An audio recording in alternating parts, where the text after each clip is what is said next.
Hello दोस्तों, मैं कौशिक आपका अपने YouTube channel study with CSK में स्वागत करता हूं। तो आई होप आप सभी होंगे। तो दोस्तों, आज हम स्टार्ट करने जा रहे हैं अपने जनरल अवेयरनेस क्वेश्चन सीरीज़ को, जिसका नाम क्या है, क्विज स्टार रेलवे पार। ठीक है, हमने इसमें क्या किया है, इसमें हमने 30 क्वेश्चन लिए हैं जो आपके एग्ज़ाम पॉइंट ऑफ व्यू से बहुत महत्वपूर्ण हैं। जो भी क्वेश्चन आपके RRB NTPC, RRB group D, RRB JEE और RRB ALP में आए हुए हैं, उन सभी क्वेश्चन को हमने यहाँ पे कलेक्ट किया है और लिया है आपके लिए।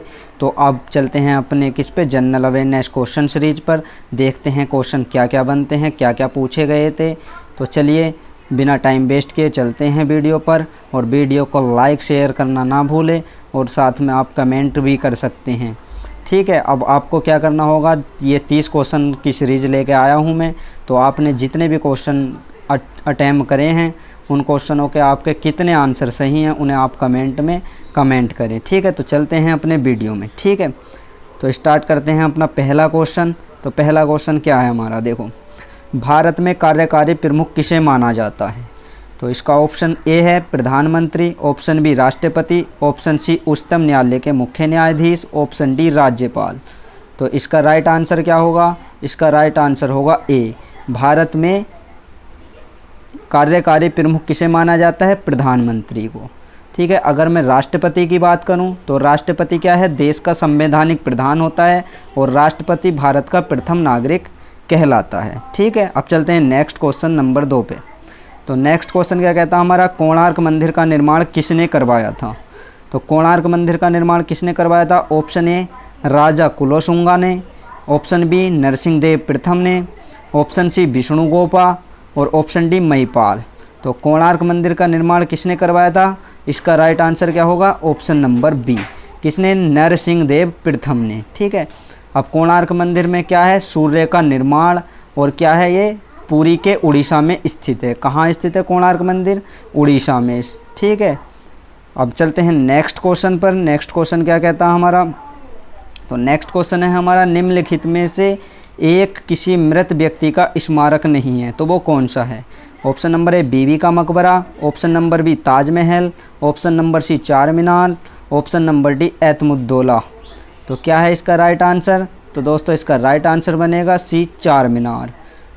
ठीक है, चार मीनार का निर्माण, अगर मैं चार मीनार की बात करूं तो चार मीनार का निर्माण किसने करवाया था, चार मीनार का निर्माण करवाया था कुली कुतुब शाह ने करवाया था। और ये कहाँ स्थित है, तो चार मीनार हमारी तेलंगाना में स्थित है। इसका निर्माण 1591 ईस्वी में हुआ था। अगर बात करूं मैं ताजमहल की, तो ताजमहल का निर्माण किसने करवाया था, शाहजहाँ ने करवाया था। किसकी याद में, बेगम मुमताज़ महल की याद में। ठीक है, अगर बात करूं मैं एतमुद्दौला के मकबरे की, तो एतमुद्दौला का मकबरा किसने बनवाया था, नूरजहाँ बेगम ने बनवाया था। कौन सी ईस्वी में, 1727 ईस्वी में। ठीक है, तो ये पॉइंट आपको याद होने चाहिए जो एग्ज़ाम पॉइंट ऑफ व्यू से बहुत महत्वपूर्ण है। और इसमें क्या रह गया, बीबी का मकबरा। तो बीबी के मकबरे का निर्माण किसने करवाया था, औरंगजेब ने। ये कहाँ है, औरंगाबाद में। औरंगाबाद में, औरंगाबाद कहाँ पड़ता है हमारा, महाराष्ट्र में। ठीक है, अब चलते हैं अपने नेक्स्ट क्वेश्चन पर। नेक्स्ट क्वेश्चन क्या है, तो नेक्स्ट क्वेश्चन कह रहा है, सम्राट अशोक किसके उत्तराधिकारी थे। तो option number A Chandragupta Maurya, option number B Bindusara, option number C Susima, option number D Dasharatha. तो इसका राइट आंसर क्या होगा, इसका राइट आंसर होगा ऑप्शन नंबर बी, बिंदुसार। ठीक है, सम्राट अशोक बिंदुसार के उत्तराधिकारी थे। और जो अगर मैं बात करूं मौर्य वंश की, तो मौर्य वंश का जो संस्थापक था वो चंद्रगुप्त मौर्य था, और चंद्रगुप्त मौर्य के जो उत्तराधिकारी थे वो बिंदुसार थे, और बिंदुसार के जो उत्तराधिकारी हुए वो कौन हुए, हमारे सम्राट अशोक। ठीक है, तो ये पॉइंट आपको याद होने चाहिए।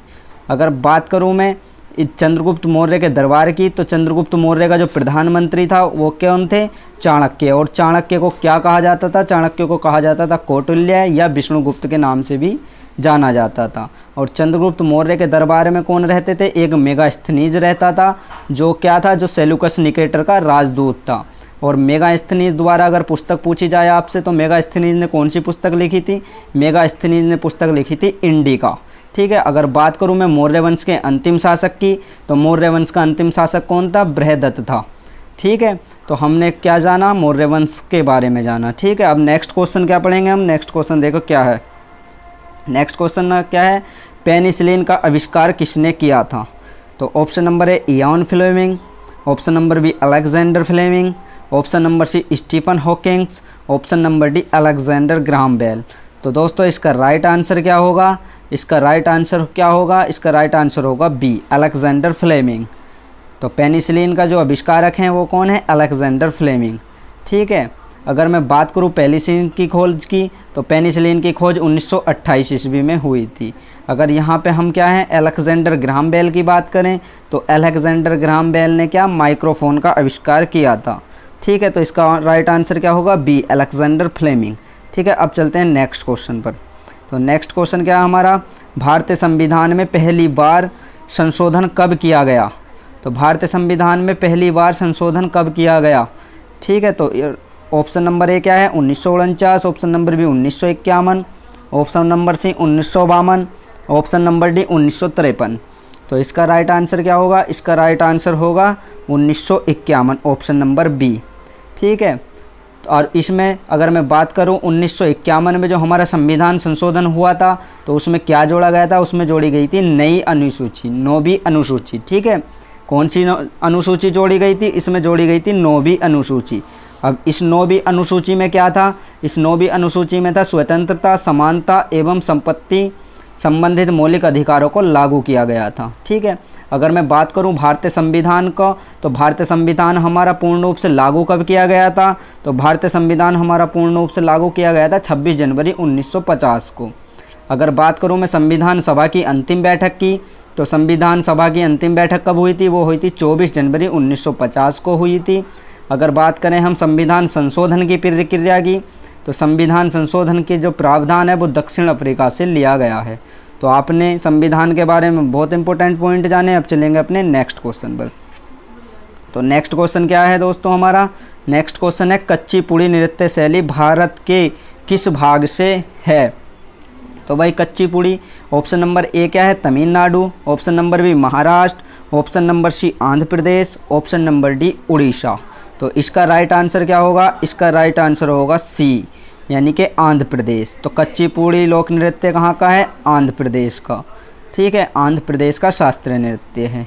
अगर बात करें हम तमिलनाडु की, तो तमिलनाडु में कौन सा है? तमिलनाडु में पाया जाता है भरतनाट्यम। तमिलनाडु में क्या लोक नृत्य होता है? तमिलनाडु में होता है भरतनाट्यम। ठीक है। तो इसका राइट आंसर क्या था? तो 8 का राइट आंसर था आंध्र प्रदेश, ऑप्शन नंबर सी। अब चलते हैं अपने नेक्स्ट क्वेश्चन पर। तो दोस्तों नेक्स्ट क्वेश्चन क्या है? किस नदी को बंगाल का शोक के नाम से जाना जाता है? तो option number A Brahmaputra, option number B Hooghly, option number C Bhagirathi, option number D Damodar. तो सभी दोस्त जवाब दें कमेंट में। ठीक है। तो इसका 90 का आंसर क्या है? बंगाल के शोक का इसका 90 का आंसर है, 9 का आंसर है हमारा ऑप्शन नंबर डी, यानी कि दामोदर। दामोदर नदी को क्या कहा जाता है? बंगाल का शोक कहा जाता है। तो इसका राइट आंसर क्या होगा? Option number D, Damodar. अगर मैं दामोदर नदी के उद्गम स्थल की बात करूं, तो दामोदर नदी का जो उद्गम स्थल है वो झारखंड के लातेहार जिले के टोरी क्षेत्र के छोटा नागपुर पठार से हुआ है। कहाँ से है इसका? छोटा नागपुर पठार से, झारखंड के लातेहार जिले से निकला है ये। किससे निकला है? लातेहार जिले से, यानी कि छोटा नागपुर पठार से हुआ है। अगर यहीं पे हम बात करें किसकी? दामोदर नदी घाटी परियोजना की, तो इसकी स्थापना कब हुई? 1948 ईस्वी में होगी। दामोदर नदी घाटी परियोजना की स्थापना कब हुई? 1948 में। और ये भारत की प्रथम बहुउद्देश्य नदी घाटी परियोजना है। ठीक है। अगर हम बात करें यहाँ पर ब्रह्मपुत्र नदी की, तो ब्रह्मपुत्र नदी का उद्गम स्थल तिब्बत में मानसरोवर झील से है, मानसरोवर झील से है। ठीक है। तो ये पॉइंट हमने जाने इसके बारे में। अब चलते हैं नेक्स्ट क्वेश्चन पर। नेक्स्ट क्वेश्चन क्या? तो नेक्स्ट क्वेश्चन क्या कह रहा है आपका? नेक्स्ट क्वेश्चन है थर्मोस्कोप का आविष्कार किसे माना जाता है? तो थर्मोस्कोप के आविष्कारक कौन है? आप सभी कमेंट में जवाब देंगे। Option number A Galileo Galilei, option number B Copernicus, option C Isaac Newton, option D J Kepler. तो इसका राइट आंसर क्या होगा? इसका राइट आंसर होगा ए, गैलीलियो गैली। गैलीलियो गैली। तो 10 का राइट आंसर क्या होगा? ए, गैलीलियो गैली। अब थर्मोस्कोप का जो आविष्कारक किया था गैलीलियो गैली ने किया था, वो कौन सी ईस्वी में किया था? 1593 ईस्वी में, 1593 ईस्वी में किया था। अगर मैं बात करूं यहाँ पे कोपरनिकस की, तो कोपरनिकस ने सौर मंडल की खोज की थी, वो कौन सी ईस्वी में की थी? 1540 ईस्वी में। अगर यहाँ पे बात करें हम केपलर की, तो केपलर ने क्या बताया था हमें? केपलर ने हमें बताया था ग्रहों के बारे में। तो केपलर ने किसकी जानकारी दी? केपलर ने ग्रहों के गति के नियम की खोज की। और न्यूटन के बारे में अगर बात करें हम, तो न्यूटन ने दृश्य विकिरण की खोज की और लॉ ऑफ मोशन दिए हमें। ठीक है, अब चलते हैं नेक्स्ट क्वेश्चन पर। तो नेक्स्ट क्वेश्चन क्या है भाई हमारा? नेक्स्ट क्वेश्चन है 11, महाराणा प्रताप के घोड़े का नाम क्या था? Option number A Bulbul, option number B Chetak, option number C Hayagriva, option number D Badal. तो महाराणा प्रताप के घोड़े का नाम क्या था? तो इसका राइट आंसर होगा option number B Chetak. Option number B Chetak. तो 11 का राइट आंसर क्या हो? Option number B Chetak. अगर हम बात करें महाराणा प्रताप की, तो महाराणा प्रताप ने एक हल्दी घाटी का युद्ध लड़ा था। तो हल्दी घाटी का युद्ध कब लड़ा था? 1576 ईस्वी में लड़ा था। किस किस के बीच हुआ था? महाराणा प्रताप और अकबर के बीच हुआ था। और इस युद्ध में क्या हुआ? इस युद्ध में महाराणा प्रताप की हार हुई थी। अगर बात करें हम महाराणा प्रताप, तो महाराणा प्रताप कहाँ के शासक थे? हमारे मेवाड़ के शासक थे। उनकी मृत्यु 1597 ईस्वी में हुई थी, 57 वर्ष की आयु में। ठीक है, अगर बात करें हम हल्दी घाटी की युद्ध में, तो किसके साथ हुआ था? अकबर के साथ हुआ था। मगर मुगल सेना का जो नेतृत्व किया था, वो किसने किया था? मान सिंह एवं आशफ खान ने नेतृत्व किया था मुगल सेना का हल्दी घाटी के युद्ध में। ठीक है, तो ये पॉइंट आपने जाने। अब चलते हैं अपने नेक्स्ट क्वेश्चन पर। इसका आंसर क्या होगा 11 का? बी चेतक। ठीक है, अब चलते हैं नेक्स्ट क्वेश्चन क्या है। तो नेक्स्ट क्वेश्चन है आपका, कर्णम मल्लेश्वरी किस खेल से संबंधित है? कर्णम मल्लेश्वरी किस खेल से संबंधित है? Option number A tennis, option number B तैराकी, ऑप्शन नंबर सी व्यायाम, ऑप्शन नंबर डी भार उठाना। तो दोस्तों जवाब दिए, कर्णम मल्लेश्वरी का किस खेल से संबंधित है? तो इसका राइट आंसर क्या होगा? इसका राइट आंसर होगा ऑप्शन नंबर डी, भार उठाना, यानी कि वेट लिफ्टिंग से संबंधित है कर्णम मल्लेश्वरी का।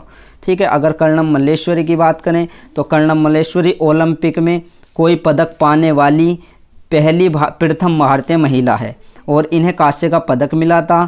ठीक है, तो हमारा इसका राइट आंसर क्या हुआ? ऑप्शन नंबर डी, यानी कि भार उठाना, वेट लिफ्टिंग से संबंधित है।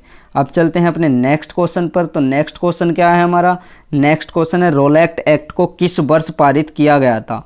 तो option number A 1919, option number B 1921, option number C 1923, option number D 1916।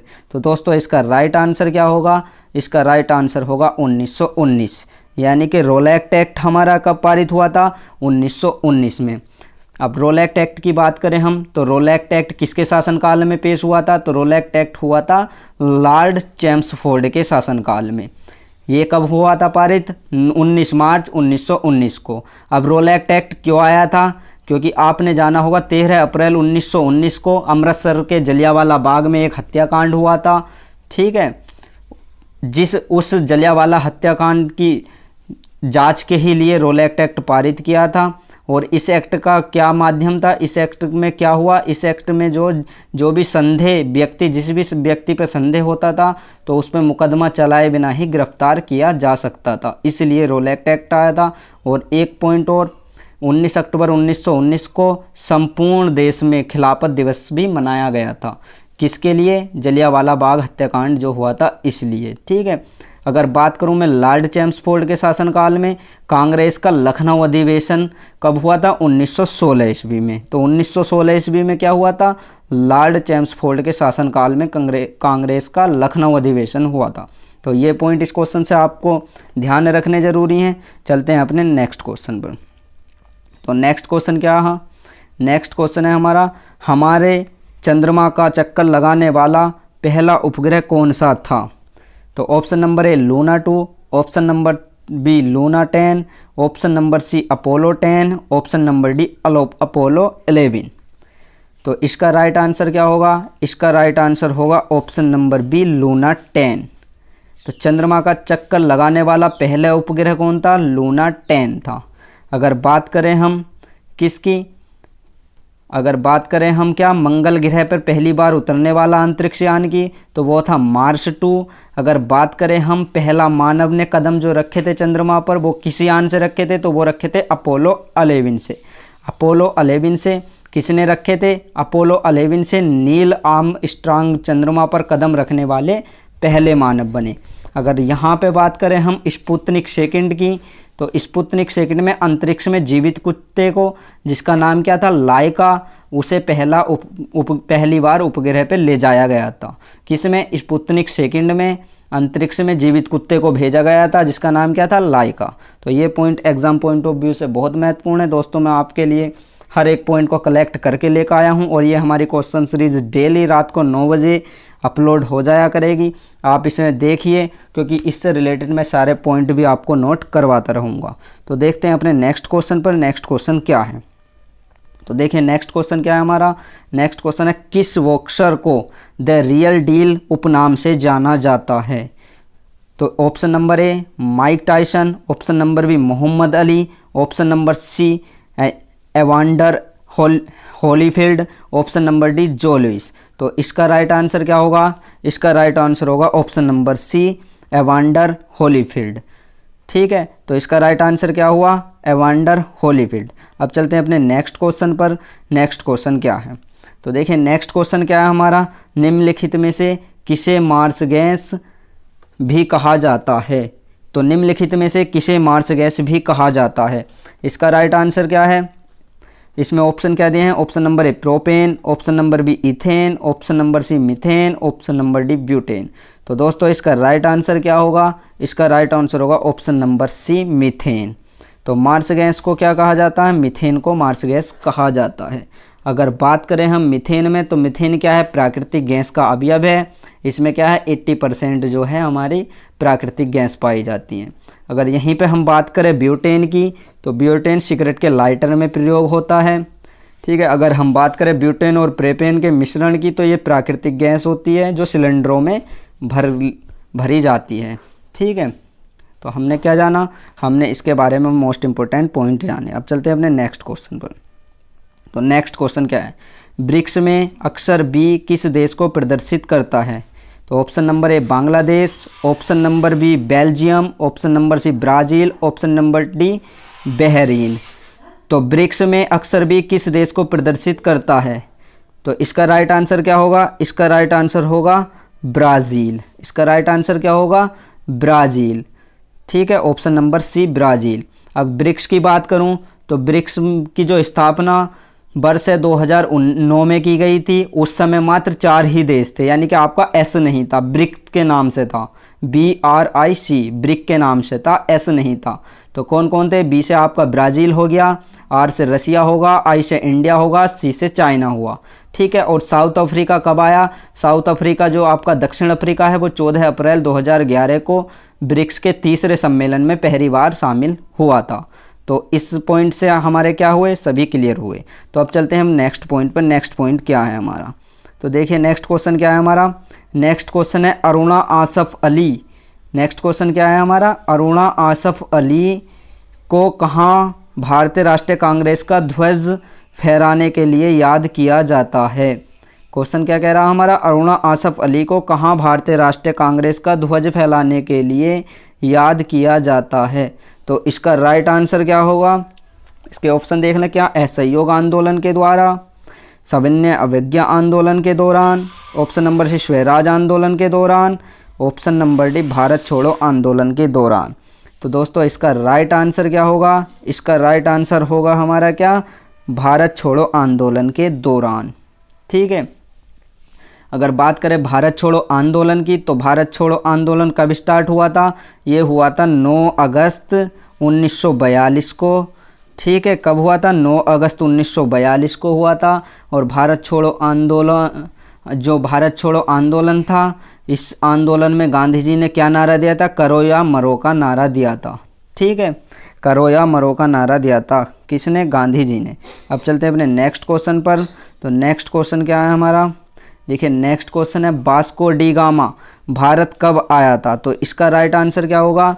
Vasco D gamma Bharat कब आया था? ऑप्शन नंबर ए 1492 में, option number B 1498, option number C 1948, option number D 1857। ठीक है, अब बात करें इसके राइट आंसर की, तो इसका राइट आंसर क्या होगा? ऑप्शन नंबर बी 1498 में वास्को डी गामा भारत आया था। अब वास्को डी गामा की बात करें तो वास्को डी गामा कहाँ पर आया था? कालीकट के बंदरगाह पर पहुंचा था पहली बार। ठीक है, भारत एवं यूरोप के बीच में नई समुद्री मार्ग की खोज किसने करी थी? वो वास्को डी गामा ने ही करी थी। कहाँ से आया था वास्को डी गामा? तो वास्को डी गामा पुर्तगाल से आया था। ठीक है, अगर पुर्तगालियों की बात करें हम तो पुर्तगालियों ने पहली अपनी व्यापारिक कोठी कहाँ खोली थी? वो खोली थी कोचीन में। ठीक है, तो चलते हैं हम नेक्स्ट क्वेश्चन पर। नेक्स्ट क्वेश्चन क्या है हमारा? नेक्स्ट क्वेश्चन है, भारत की आज़ादी की लड़ाई के दौरान करो या मरो का नारा किसने दिया था? तो ऑप्शन नंबर ए क्या? Veer Savarkar. Option number B Netaji Subhash Chandra Bose. Option number C Mahatma Gandhi. और option number D Subramania Bharati. तो इसका राइट आंसर क्या होगा? इसका राइट आंसर क्या होगा? इसका राइट आंसर हमारा क्या होगा? महात्मा गांधी। अभी मैंने आपको बताया क्या कि महात्मा गांधी ने करो या मरो का नारा दिया था। तो इसका राइट आंसर क्या होगा हमारा? Option number C Mahatma Gandhi. क्या होगा इसका? Option number C Mahatma Gandhi ने करो या मरो का नारा दिया था। ठीक है, तो महात्मा गांधी ने कब दिया था करो या मरो का नारा? ये दिया था भारत छोड़ो आंदोलन के दौरान 1942 ईस्वी में। अगर हम बात करें नेताजी सुभाष चंद्र बोस की तो नेताजी सुभाष चंद्र बोस ने क्या नारा दिया था? नेताजी सुभाष चंद्र बोस ने दिया था दिल्ली चलो, या एक नारा और दिया था तुम मुझे खून दो मैं तुम्हें आज़ादी दूंगा। ठीक है, मैं तुम्हें आज़ादी दूंगा। अगर बात करें हम यहाँ पर क्या कि हम बात करें महात्मा गांधी जी की तो महात्मा गांधी जी ने क्या दिया था? भारत छोड़ो आंदोलन या हे राम का नारा महात्मा गांधी जी ने दिया था। ठीक है, तो ये पॉइंट आपको नोट कर लेने चाहिए, एग्ज़ाम पॉइंट ऑफ व्यू से बहुत महत्वपूर्ण है। ये जो क्वेश्चन सीरीज़ है ये RRB railway NTPC, RRB group D, RRB JE में ऐसे ही क्वेश्चन पूछे गए थे और उन्हीं क्वेश्चनों को कलेक्ट करके ये मैंने क्वेश्चन सीरीज स्टार्ट की है जो आपके एग्ज़ाम पॉइंट ऑफ व्यू से बहुत महत्वपूर्ण है, क्योंकि ये जितने भी क्वेश्चन हैं प्रीवियस ईयर में पूछे गए क्वेश्चन हैं। तो अब चलते हैं अपने नेक्स्ट क्वेश्चन पर। नेक्स्ट क्वेश्चन क्या है? तो नेक्स्ट क्वेश्चन क्या है? हमारी आँखों में लेंस का काम क्या है? तो ऑप्शन नंबर ए आँखों को ढकना। ऑप्शन नंबर बी मस्तिष्क की छवियों के संदेश भेजना। ऑप्शन सी आँख की फोकस दूरी को बदलना। ऑप्शन नंबर डी चोट से आँख की सुरक्षा करना। तो इसका राइट आंसर क्या होगा? इसका राइट आंसर होगा आँख की फोकस दूरी को बदलना। हमारी आँखों का लेंस क्या कार्य करता है? आँखों की फोकस दूरी को बदलने के कार्य करते हैं। अगर बात करें हम लेंस की तो लेंस कितने प्रकार के होते हैं? लेंस दो प्रकार के होते हैं, उत्तल लेंस और अवतल लेंस। अगर लेंस की क्षमता की बात करें तो इसका मात्रक क्या होता है? इसका मात्रक डायोप्टर होता है। अगर हम बात करें स्पष्ट दृष्टि की न्यूनतम दूरी कितनी होती है तो न्यूनतम दूरी स्पष्ट दृष्टि की कितनी होती है? 25 सेंटीमीटर। ठीक है, तो ये पॉइंट आपको याद होने चाहिए। अब चलते हैं अपने नेक्स्ट क्वेश्चन पर। नेक्स्ट क्वेश्चन क्या कहता?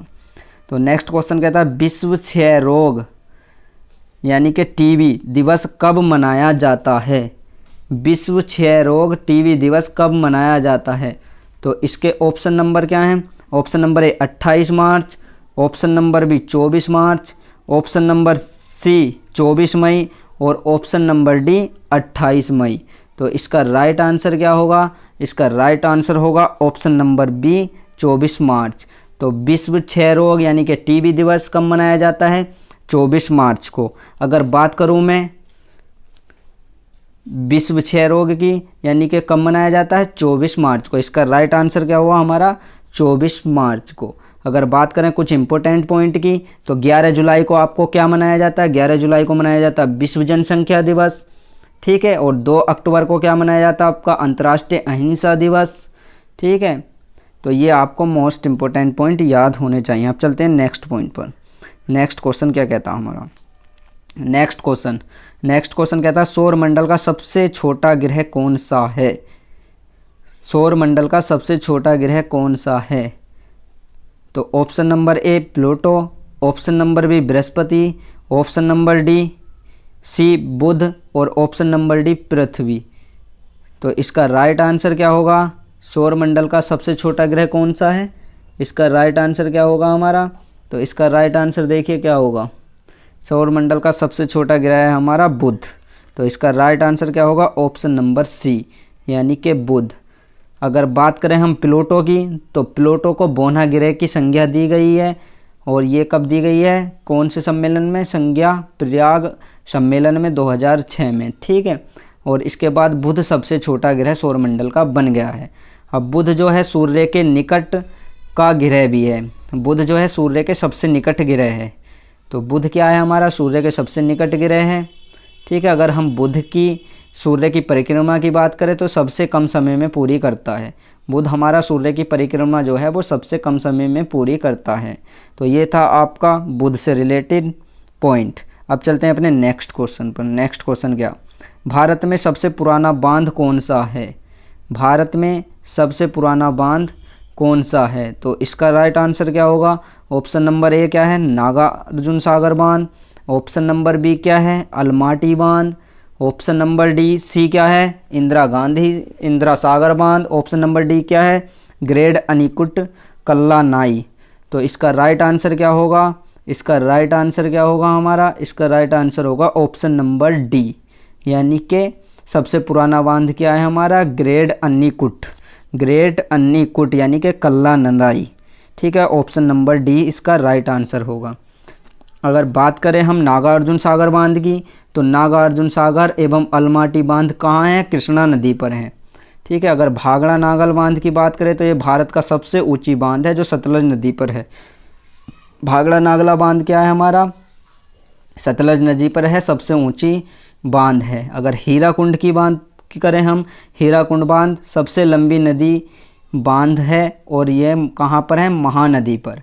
अगर बात करें सबसे ऊंचा बांध, तो सबसे ऊंचा बांध हमारा क्या है, भाखड़ा नागल बांध। और सबसे लंबे की बात करें तो सबसे लंबा बांध कौन सा है, वो है हमारा हीराकुंड बांध, ठीक है। तो ये आपको याद होना चाहिए, ठीक है। उसके बाद अब चलते हैं हम नेक्स्ट क्वेश्चन पर। नेक्स्ट क्वेश्चन क्या है, तो नेक्स्ट क्वेश्चन है हमारा स्वतंत्र भारत के गवर्नर जनरल कौन थे। नेक्स्ट क्वेश्चन क्या है हमारा, स्वतंत्र भारत के गवर्नर जनरल कौन थे। तो इसका राइट आंसर क्या होगा, ऑप्शन नंबर ए क्या है, राजाजी, ऑप्शन नंबर बी है Lord Mountbatten, option number C है राजेंद्र प्रसाद, और ऑप्शन नंबर डी है लॉर्ड बेवेल। तो इसका राइट आंसर क्या होगा दोस्तों, इसका राइट आंसर होगा Lord Mountbatten, option number B. तो इसका राइट आंसर क्या होगा, लॉर्ड माउंटबेटन। अगर मैं बात करूं लॉर्ड माउंटबेटन की, तो भारत स्वतंत्रता के समय ये भारत के गवर्नर थे, ठीक है। क्या थे ये, स्वतंत्रता के समय भारत के गवर्नर थे, ठीक है। तो इसका राइट आंसर क्या हुआ, option number B Lord Mountbatten, ठीक है। और लॉर्ड माउंटबेटन क्या थे, ये स्वतंत्र भारत के प्रथम गवर्नर थे। अगर बात करूं मैं स्वतंत्र भारत के प्रथम भारतीय गवर्नर जनरल की, तो वो कौन थे हमारे, वो थे राजगोपालाचारी। स्वतंत्र भारत के प्रथम भारतीय गवर्नर की बात करें आपसे, तो वो थे राजगोपालाचारी, ठीक है। तो ये पॉइंट आपको याद होने चाहिए। अब चलते हैं नेक्स्ट पॉइंट पर। नेक्स्ट क्वेश्चन क्या कह रहा हमारा, अंतरिक्ष में जाने वाले सर्वप्रथम कुत्ते का नाम क्या था। तो अभी पीछे मैंने क्वेश्चन में आपको क्या बताया है, इसका राइट आंसर क्या है, इसका राइट आंसर है ऑप्शन नंबर बी लाइका। तो अंतरिक्ष में जाने वाला सर्वप्रथम कुत्ता क्या था, लाइका। जो किससे गया था, वो गया था स्पुतनिक सेकंड से, स्पुतनिक सेकंड से गया था। इसका नाम क्या था, लाइका, ठीक है। अब चलते हैं अपने नेक्स्ट क्वेश्चन पर। नेक्स्ट क्वेश्चन क्या है हमारा, क्षेत्रफल की दृष्टि से सबसे बड़ा दूसरा देश कौन सा है। क्षेत्रफल की दृष्टि से क्या कह रहा है, क्षेत्रफल की दृष्टि से सबसे बड़ा दूसरा देश कौन सा है। तो इसका राइट आंसर क्या होगा, ऑप्शन नंबर ए क्या है, रूस, ऑप्शन नंबर बी क्या है, कनाडा, ऑप्शन नंबर सी क्या है, option number C Bharat, option number D है चीन। तो इसका राइट आंसर क्या होगा, ऑप्शन नंबर बी कनाडा। तो क्षेत्रफल की दृष्टि से दूसरा सबसे बड़ा राज्य कौन सा है, कनाडा। अगर बात करें हम सबसे बड़ा देश, तो सबसे बड़ा देश कौन सा है, रूस। जो फर्स्ट देश है, विश्व का सबसे बड़ा देश है, वो कौन सा है, रूस, क्षेत्रफल की दृष्टि से। अगर क्षेत्रफल की दृष्टि से, ठीक है। अगर भारत की बात करें हम, तो भारत का है, भारत का क्षेत्रफल की दृष्टि से 7वां स्थान है। भारत का जो क्षेत्रफल की दृष्टि से 7वां स्थान है। अगर भारत के क्षेत्रफल की बात करूं, तो कुल भूभाग का कितना है, 2.42%। कितना है, 2.42%। कुल भूभाग का भारत जो है 2.42% है, ठीक है। अब नेक्स्ट क्वेश्चन क्या कह रहा, भारतीय अंतरिक्ष कार्यक्रम का जनक किसे कहा जाता है? भारतीय अंतरिक्ष कार्यक्रम का जनक किसे कहा जाता है? Option number A Abdul Kalam, option number B Vikram Sarabhai, option number D Rakesh Sharma. तो इसका राइट आंसर क्या होगा? इसका राइट आंसर होगा क्या?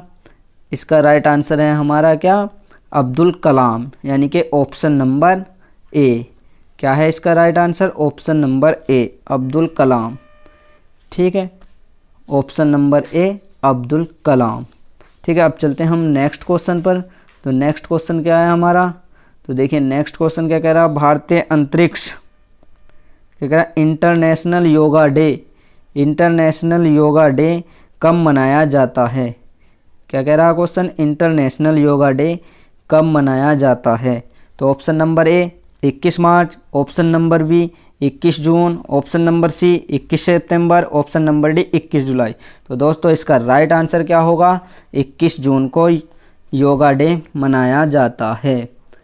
किस जून को? 21 जून को इंटरनेशनल योगा डे मनाया जाता है।